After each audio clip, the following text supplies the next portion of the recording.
তামিল ভাষার রেস্টুরেন্টের বোর্ড জলপাইগুড়িতে রুখে দাঁড়ালো বাংলা পক্ষ। সপ্তাহের শুরুতে বাংলা ভাষা নিয়ে উত্তাল হলো জলপাইগুড়ি শহর। সোমবার জলপাইগুড়ি শহরের একটি রেস্টুরেন্টের বোর্ডে তামিল ভাষায় লেখাকে নিয়ে সাময়িক উত্তেজনা সৃষ্টি হয়। এদিন বাংলা পক্ষের জলপাইগুড়ি জেলার সম্পাদক সহ অন্যান্য সদস্যরা তীব্র প্রতিবাদ করে বলেন, এই ঘটনা তামিলনাড়ুতে হলে ওরা বোর্ড ভেঙে দেয়, অথচ পশ্চিমবঙ্গে জলপাইগুড়ি শহরের বুকে বড় বড় তামিল হরফে দোকানের নাম লিখে ক্ষুদ্র আকারে বাংলা ভাষায় লেখা হয়েছে। এটা মেনে নেওয়া যায় না। তবে দোকানের মালিক দ্রুত পদক্ষেপ নেবেন বলে আশ্বাস দিয়েছেন। আপনার নাম? আমার নাম অভিষেক মিত্র মজুমদার, বাংলা পক্ষের জেলা সম্পাদক।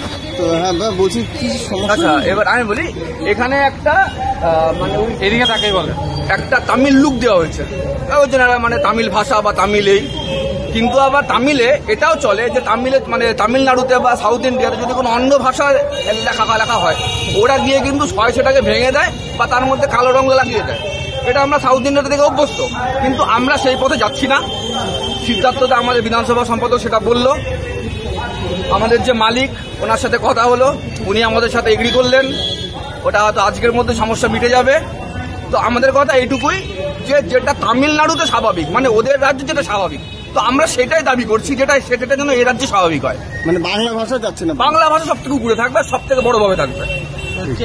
অবস্থা এটা বাংলাও ছিল না, তারপর পৌরসভা বলার পর বাংলায় লিখেছে। পৌরসভা থেকে অলরেডি একটা মানে একটা ডিক্লারেশন হয়েছে যে জলপাইগুড়ির সমস্ত শপিং মল বা যে কোনো কিছুতে বাংলা লিখতেই হবে।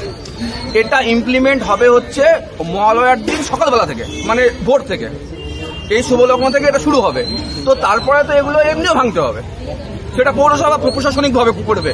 কিন্তু আজকে আমাদের এখানে আসার কারণ একটাই, যে ওই যে উপরে যেটা আছে লেখা বাংলারটা, প্রথম কথা ওটা তো মানে ছিল না, ওটা তো মানে দেখলে বোঝা যাচ্ছে ওটাকে পরে অ্যাড করা হয়েছে। আমাদের কাছে সে প্রমাণও আছে যে ওটা নেই। জলপাইগুড়ির মাননীয় পৌরমাতাও এটা নিয়ে চিন্তিত, তিনিও একটা মানে এটা মানে মানে এটার মানে আমাদের পক্ষে মানে ওনারও মতামত। তো এই সমস্ত কিছুর মধ্যে দিয়ে আমরা আজকে এসেছিলাম।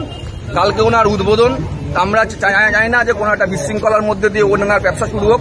পশ্চিমবঙ্গে উনি এসেছেন অতিথি, ব্যবসা করুক, কিন্তু যেটা ওদের রাজ্যে স্বাভাবিক আমরা সেটুকুই দাবি করছি, সেটা যেন আমাদের রাজ্যে স্বাভাবিক হয়। আমি সিদ্ধার্থ মুখার্জি, বাংলা পক্ষের জলপাইগুড়ির সদর বিধানসভা। আজকে শহরের একটি রেস্টুরেন্টে আপনারা এসেছেন, কি কারণে? আমরা কথা বলতে এসেছি। এই দেখতে পাচ্ছেন এখানে একটা রেস্টুরেন্ট, আন্নাকা দোকান। তো এখানে যিনি এসছেন তিনি এই দোকানটা লাগিয়েছেন। এবারে এখানে তিনটি ভাষায় রয়েছে, ইংরেজি রয়েছে, উনি সম্ভবত ওটা তামিল ভাষায় লেখা কিছু আছে, এবং এটা নামটা হয়েছে আন্নাকা দোকান, যেটাই হিন্দি ভাষায় বলা যায়।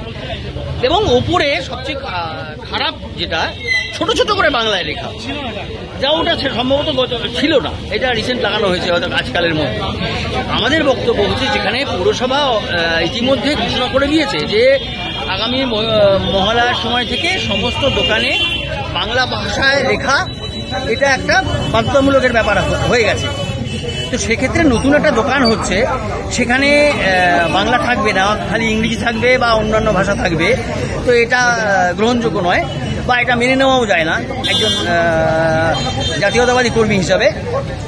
তো আমাদের বক্তব্য হচ্ছে, এখানে এক তো বাংলা ভাষাকে আনতে হবে, বাংলা ওই যে ছোট ছোট করে লেখা রয়েছে ওটা চলবে না, এবং সেটা কর্তৃপক্ষ মেনেও নিয়েছে। তাদের বক্তব্য ছিল যে বোর্ডটা নাকি আরো বড় ছিল, যারা মানে মালিক পক্ষ বাড়ির, তারা এটাকে ছোট করতে বলেছে, সেই নিয়ে একটু সমস্যা হয়েছে। তবে ওনারা মেনে নিয়েছে যে এটাকে বাংলাতে করে দেবেন। তামিল থাকুক, ইংরেজি থাকুক, আমাদের কোনো তাতে আপত্তি নেই, কিন্তু বাংলা থাকতে হবে এবং তার নিজস্ব মহিমায় থাকতে হবে, বড় করে থাকতে হবে।